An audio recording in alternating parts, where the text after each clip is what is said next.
what's hilarious is People magazine, via the Meghan Markle PR machine, trying to convince us that this motley crew of Z-listers is in some way a coup for season 2. And this is 44 seconds. I don't know what it's. I have no idea what it's about. I don't know whether it's fruit, cooking. I have no idea. I just know it'll be crap. It is just not going to work out. It's a wrap, Meghan Markle. It's a wrap for you, girl. It was sold to the public as a renewal, a shiny new chapter. Proof, at least on the surface, that Harry and Meghan were still firmly in the Netflix family. But if you listen to what industry whispers are saying, this was not a simple continuation. This was a reset, and not the kind you brag about. Netflix wanted to cancel, and someone representing Meghan and Harry begged them to at least say that it's a first look. Behind the celebratory language of extension and partnership, there is an entirely different story being told in hushed tones across boardrooms and backlot coffee shops. Sources close to the negotiations claim the new arrangement is far less about creative freedom and far more about control. Gone are the heady days of 9-figure headlines and blank checks for passion projects. This is leaner, stricter, and built for one thing only: performance. We have to talk about the Duchess of White Castle, the Duchess of Scamelot. Meghan Markle is back with season 2 of her Netflix show, With Love, Meghan. And it is not just performance in the traditional sense. According to those same whispers, Netflix's faith is no longer anchored in the Sussexes' ability to generate press or spark curiosity. It is rooted in cold, measurable data: how many people press play, how many finish what they start, and how many come back for more. The entire deal, insiders allege, is built around those numbers. And if the numbers do not rise, the fine print, described by one source as brutal, leaves very little room for excuses. You're not cut off, you're not canceled, they don't think you're losers, which we all do.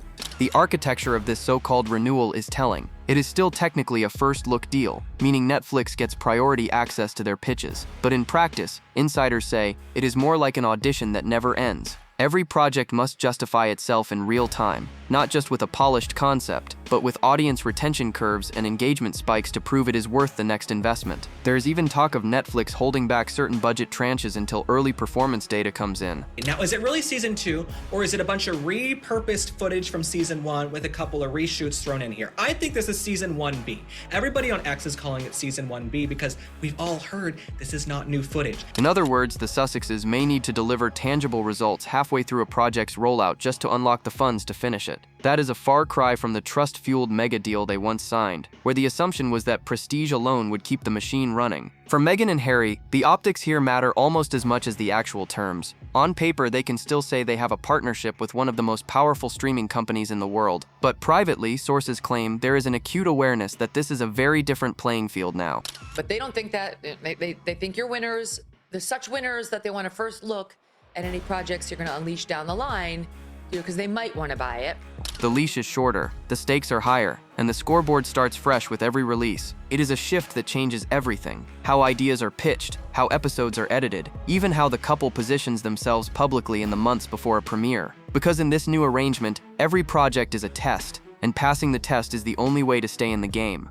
And buried in that same fine print, according to industry chatter, is the clause that sets the tone for everything that follows. 2 words, the clearest signal yet that the honeymoon phase is officially over. Prove it. 2 words. Simple on the surface, but loaded with meaning when written into a high-stakes contract. Prove it. That is the phrase insiders claim sits at the heart of Harry and Meghan's reworked Netflix deal, and it is not there for decoration.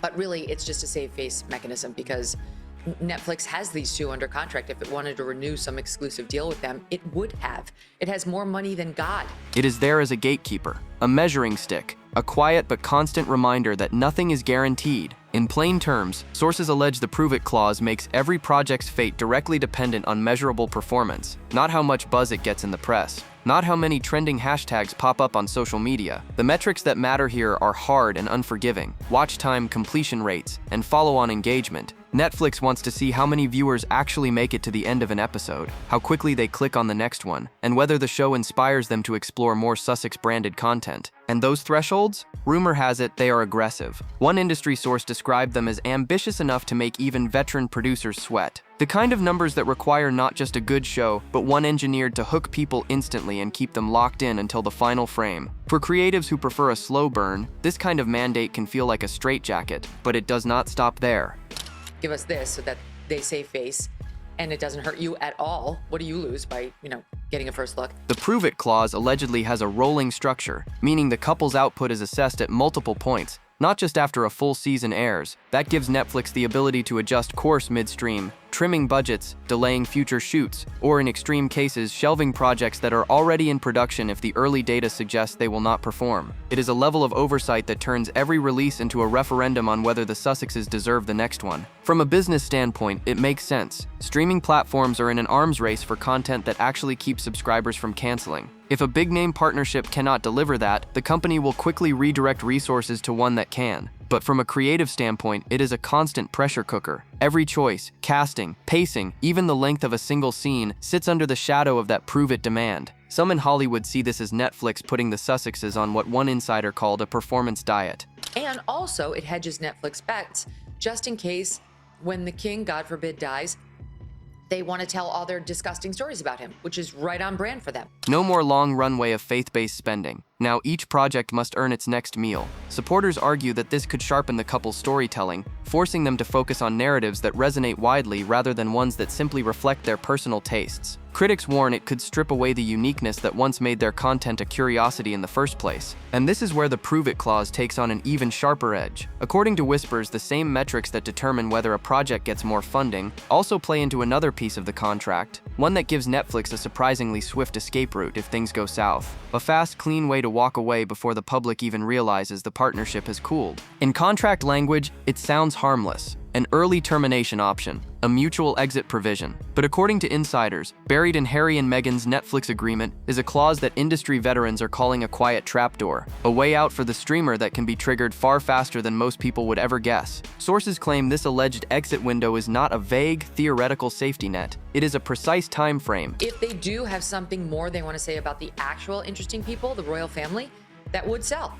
It's always sold before for them. Tied directly to the performance benchmarks set out in that prove it clause. If those benchmarks are not met within a certain number of months, some say as few as 6, Netflix reportedly has the right to scale back or even dissolve the deal without the drawn-out negotiations that usually accompany a celebrity split. The logic from Netflix's side is straightforward. Why pour more money into projects that are not delivering the numbers? The platform has a library full of content competing for limited attention, and it cannot afford to keep funding something that is not moving the needle. By including a fast exit option, they give themselves a clean break, no protracted PR fallout, no awkward public renegotiations. But for Harry and Meghan, this clause allegedly changes everything about how they approach their upcoming slate. It means they do not have a year or two to find their stride under the new deal. They have to prove their value almost immediately, with their first 1 or 2 releases under this contract carrying disproportionate weight. If those shows do not deliver, the exit door could open before the ink on the next pitch is even dry. That kind of pressure can shape an entire creative strategy. The one thing they did for Netflix that worked was that special on Megxit and her leaving the royal family and all the tea they spilled on the royal family. Insiders say it is no accident that the couple's next projects seem carefully selected to appeal to the widest possible audience. Family-friendly specials, universally appealing lifestyle content, humanitarian stories that align with mainstream sentiment. These are safe bets, designed to reduce the risk of alienating viewers and maximize the odds of strong, sustained engagement. The palace-adjacent commentary on this alleged exit window is predictably sharp. Some royal watchers frame it as a sign that Netflix is keeping the Sussexes on a short leash, unwilling to commit unless the couple can repeatedly prove their commercial viability. Others see it as a corporate form of damage control, ensuring that if a project flops, the streamer can walk away before the optics spiral into a public relations nightmare. One Hollywood insider put it in blunter terms: "It is like a countdown clock you cannot see. Every day you are wondering if the numbers are high enough to keep the lights on." And the timing of the exit window, if these whispers are accurate, could be ruthless. By aligning it with the early rollouts of their most visible projects, Netflix maximizes its ability to assess the Sussexes' current drawing power without waiting for the slower burn of long-term audience loyalty. Netflix is smart to say,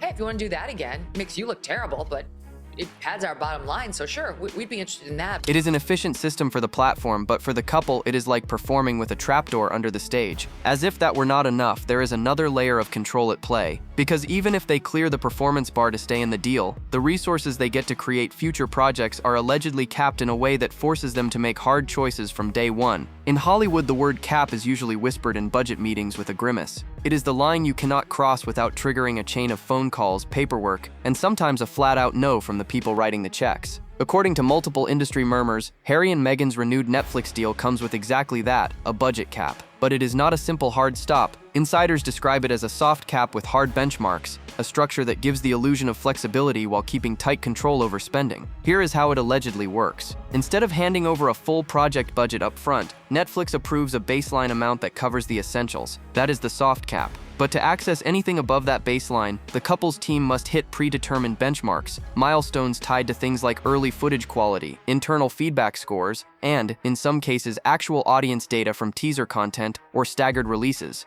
Your stupid attempt to be Martha Stewart, your documentary on Polo. In other words, if the first half of a production does not impress, the tap for additional funds can be slowed to a trickle or turned off entirely. This approach, sources claim, forces Meghan and Harry to prove their project's worth multiple times before the final cut is even finished. One producer familiar with this kind of deal described it bluntly. "It is like being told, we will pay for the first half of your road trip, but you need to prove it is worth finishing before we gas you up again." The result is a constant calculation: how to stretch the initial budget without compromising quality, how to make early footage strong enough to unlock the next round of money, and how to plan a shoot schedule that works within those constraints. Expensive location shoots? Risky. Large ensemble casts? Risky. Elaborate post-production effects? Risky. Every creative decision now has a financial shadow hanging over it. And that shadow can reshape the tone of a project entirely. Under these conditions, you are less likely to see sprawling cinematic travel sequences or intricate set builds. Instead, content is more contained. Fewer locations, simpler setups, more focus on intimate scenes that cost less to produce but still carry emotional weight. That might align with Netflix's push for authenticity, but it also quietly limits the grandeur that Meghan, in particular, has been known to favor in her branding. As you want us to believe you've become a man of the people from your Montecito mansion, you want to do a documentary on Polo, which about 2 people in the world can relate to? Yeah, no, not interested. There is also a psychological element to this kind of cap. Even if the couple hits their benchmarks and gets the extra funds, the constant need for approval can chip away at creative confidence. Every pitch, every scene, every budget request is filtered through the question, will this get us past the gatekeepers? That is not an environment where bold creative risks thrive. Supporters of the deal frame this as Netflix being smart with its money, protecting its investment while still giving the Sussexes room to succeed. Critics see it as another layer of control, one that subtly shifts the balance of power away from the talent and toward the platform. And the shift is not limited to money. Whispers suggest that creative control itself has tilted heavily toward Netflix, with final say on everything from tone to pacing to how much polish is too much. Creative control has always been one of the most coveted perks in the entertainment industry. For producers, it is the freedom to shape a project exactly as they envision it. For stars, it is the assurance that their image will be presented exactly how they want it. But according to industry murmurs, Harry and Meghan's new Netflix arrangement may have shifted that balance sharply in the streamer's favor. Sources claim that in the early days of their partnership, the couple enjoyed far more autonomy. Once a project was approved, the level of oversight was lighter, and the tone, pacing, and visuals were largely driven by the Sussex team's preferences. But now, rumor has it that Netflix is far more hands-on, sitting in on story development meetings, reviewing rough cuts with a sharper pencil, and issuing what some insiders describe as non-negotiable notes. One of the most talked about changes is a push for tighter hooks. Under the new oversight, opening minutes are allegedly scrutinized to ensure they grab attention immediately. Long, slow introductions, the kind that might have worked in a prestige documentary, are reportedly out. Instead, executives are said to be asking for early spikes in drama, humor, or emotional pull to keep viewers from clicking away. And it is not just about pacing. Netflix is rumored to be influencing the very tone of the Sussexes' content. Lavish, high-gloss production styles, the kind filled with designer wardrobes, sweeping drone shots, and perfectly styled backdrops, are allegedly being toned down in favor of a more grounded, authentic aesthetic. This does not mean things will look cheap, but it could mean fewer cinematic indulgences and more stripped-back moments that feel relatable to the average viewer. Insiders say this is all part of a broader strategy to appeal to a wider audience. The thinking is that if the content feels too polished, it risks alienating viewers who expect intimacy from streaming personalities. The problem? For Meghan, much of her personal brand has been built on elegance, presentation, and visual perfection. Adjusting that might not just be a creative challenge, it could be a branding risk. Another alleged change is in storyline selection.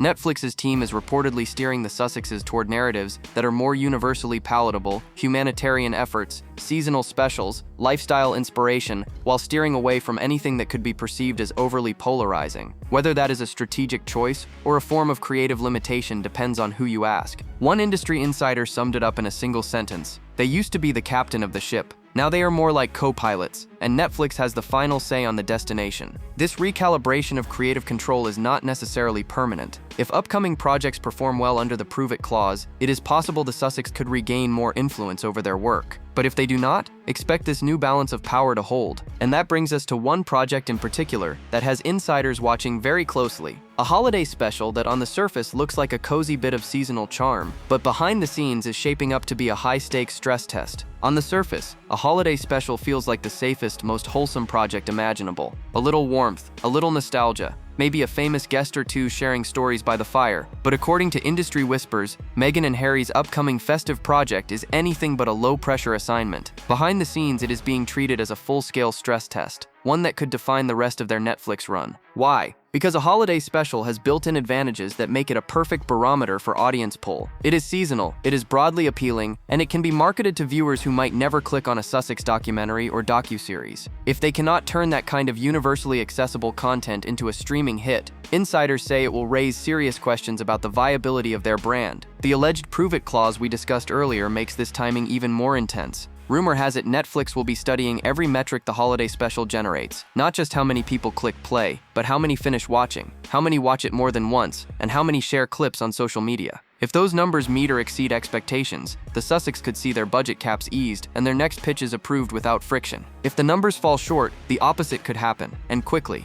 Insiders claim the couple's team knows exactly how high the stakes are, which is why the special is being crafted with precision. Every scene is allegedly designed to either tug at heartstrings or spark online conversation. There are whispers about pre-planned viral moments meant to circulate on TikTok and Instagram, short emotional beats, or feel-good surprises that would drive people back to the full-length feature. But therein lies the risk. Audiences are savvy, and they can sense when a moment has been engineered for maximum shareability. If viewers feel manipulated instead of moved, the authenticity factor takes a hit. And for Meghan and Harry, whose public narrative already walks a fine line between polished presentation and personal openness, that could be a costly misstep. There is also the scheduling challenge. The holiday release calendar is crowded with blockbuster films, beloved classics, and major streaming events from competitors. To stand out, the Sussexes have to deliver something that feels fresh, but still fits the seasonal mood, a balancing act that can easily tip too far in one direction. One Hollywood source summed it up this way: "You only get one chance a year to own the holidays. If you blow it, you wait 12 months to try again."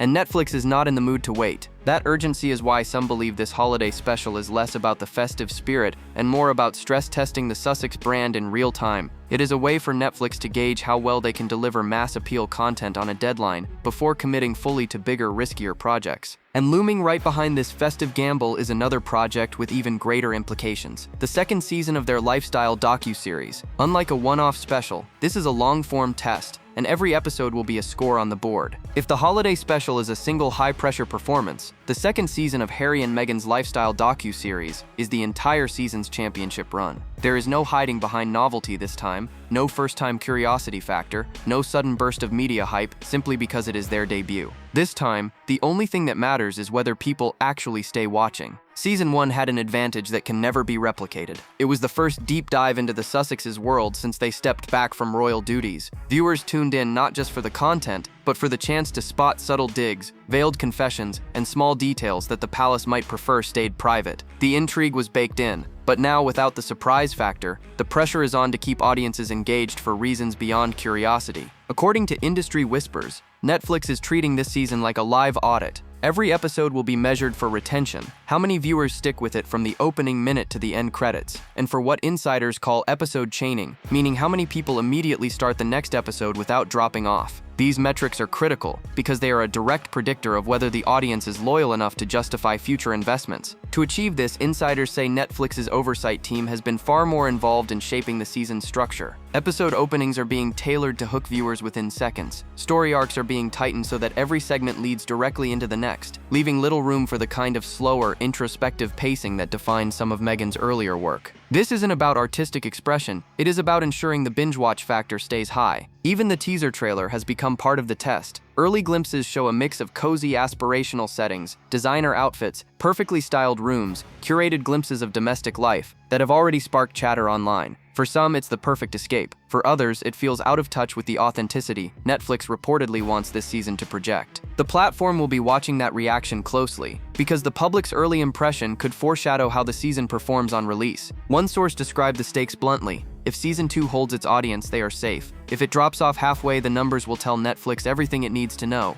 What makes this even more complex is that the Sussexes' brand is now intertwined with more than just their on-screen story. Rumor has it that subtle nods to Meghan's lifestyle ventures may be woven into the season, either through visual placement or passing references. Done right, this could be seamless synergy that boosts both the show and the brand. Done wrong, it risks making the series feel like an extended ad, which could erode trust and drive viewers away. The balancing act is intense. The second season is not just another project, it is the scoreboard Netflix will use to decide whether to keep playing ball or to cash out early. And as if that weren't enough pressure, there is another theory circulating, one that suggests the Sussexes' Netflix work is now doubling as a quiet marketing platform for their personal business ventures. There is a reason marketing executives love the term brand synergy. When done right, it is seamless. A product, a personality, and a platform all working together so naturally that the audience hardly notices they are being sold to. And according to a growing chorus of industry whispers, this might be exactly what is unfolding in Harry and Meghan's latest Netflix projects. The theory is simple. While the couple's shows and specials are billed as entertainment, they may also be serving as subtle delivery vehicles for their personal ventures, particularly Meghan's lifestyle brand. Not in the clunky way of an overt commercial, but in the soft sell style that makes placement feel like part of the story. A wine bottle on the kitchen counter during a heart-to-heart, a fleeting shot of a branded tableware set during a dinner scene, even a casual mention of a favorite blend while hosting friends. For Netflix, this kind of integration can actually be beneficial. If the Sussexes' outside projects gain traction, their overall relevance in the culture stays higher, which in turn makes their Netflix content easier to market. For Meghan and Harry, it is a direct line to millions of potential customers without buying a single ad slot. On paper, it is a win-win. But the risk is just as real. Audiences are more alert to marketing than ever, and they can sense when a moment is engineered rather than organic. If viewers start to feel that the Sussex content is little more than an extended brand showcase, the authenticity factor collapses, and under their alleged prove-it clause, a drop in engagement is more than a creative concern, it is a contractual hazard. One Hollywood PR insider framed it bluntly: product placement works until it doesn't. The second it feels like a billboard, the audience turns on you. The challenge is balance. Too little integration,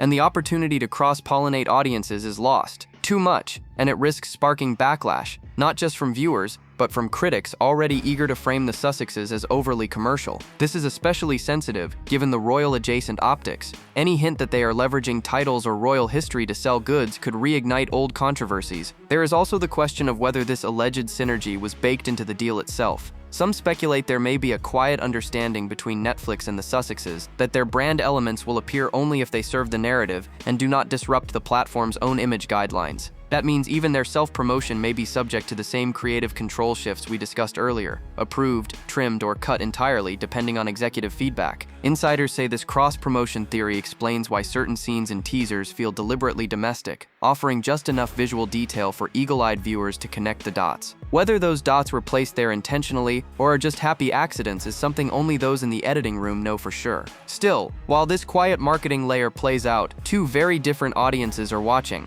Hollywood, which sees a calculated business move, and palace circles, which may view it as yet another sign of blurred lines between personal profit and public image. And those two worlds are reacting in ways that could not be more different. If you ask Hollywood insiders about Harry and Meghan's restructured Netflix deal, many will tell you it is just business. The streaming industry has been tightening belts across the board, and even high-profile partnerships are no longer immune to performance-based contracts. In that context, the prove-it clause, budget caps, and hands-on creative oversight are seen as pragmatic tools, Netflix protecting its investment while still giving the Sussexes room to prove their value. In those circles, the conversation is clinical. Executives frame the new terms as an accountability measure, a way to ensure that every dollar spent translates into hours watched. They point to similar restructures for other celebrity deals, noting that it is a sign of the times rather than a personal slight. As one producer put it, this is not about drama, it's about data. But outside of Los Angeles, the narrative sounds very different. In palace-adjacent circles, the whispers carry an unmistakable note of satisfaction. For those who have long viewed the Sussexes' media empire as a gamble, the idea that Netflix has tightened the leash plays into a broader narrative of diminished influence. To these observers, the alleged downgrade is not just a business decision. It is proof that the couple's star power may not be as bulletproof as it once appeared. Royal commentators have been quick to note the contrast between the couple's early Netflix triumphs and the rumored constraints of this new arrangement. Some have even suggested, without confirmation, that palace figures are quietly pleased by the development, seeing it as validation of the belief that life outside the firm is far less forgiving. Within the Sussexes' own network, reactions appear mixed. A few allies reportedly welcome the pressure,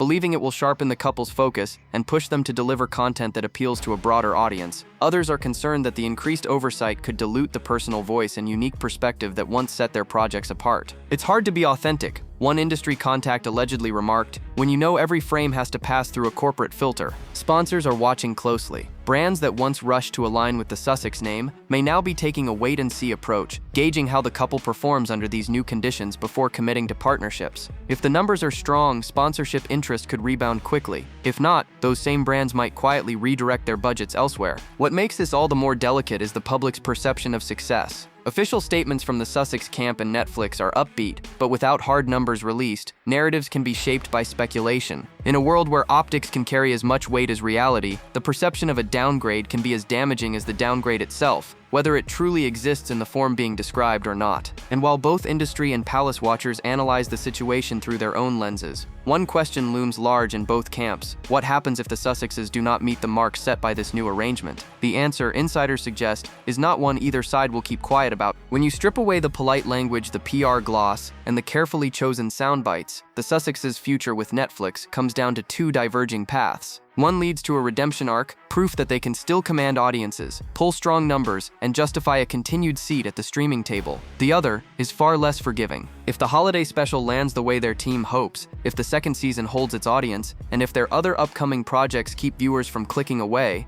Netflix could very well relax the reins. That would mean looser budget caps, more freedom in creative direction, and an easier approval process for future pitches. It could even put them in a position to negotiate an extension on the deal, this time with terms that lean more in their favor. Success here would not just be a professional win, it would be a public statement that they are still a force to be reckoned with. But if the numbers underwhelm, insiders say the consequences could unfold quickly. The alleged exit window could be activated, allowing Netflix to quietly step back without prolonged negotiations. Budgets could tighten further. Projects in early development might be shelved, and the once headlining Sussex partnership could fade from the streamer's promotional priorities. In the cutthroat world of streaming, when a brand stops moving metrics, it stops getting marquee placement. The ripple effect could go well beyond Netflix. Sponsors already in a cautious wait-and-see mode might interpret a public cooling as a reason to pull back from collaborations. Media narratives would pivot, framing the couple as past their peak in the content space. And even if the reality was more complex, the optics could become hard to shake. Creatively, the pressure of such a scenario can be corrosive. When every idea is weighed against its potential to keep a deal alive, risks get smaller and content starts to feel safe, predictable. That is a difficult place for any producer to be, but especially for a pair whose appeal has always rested on the promise of offering something different from the establishment they walked away from. And then there is the emotional cost. For Harry and Meghan, this deal has always been more than just a paycheck. It has been a platform to tell their stories, to shape their image, and to build a body of work that stands apart from royal expectations. To lose that, or to have it whittled down into a shadow of its original promise,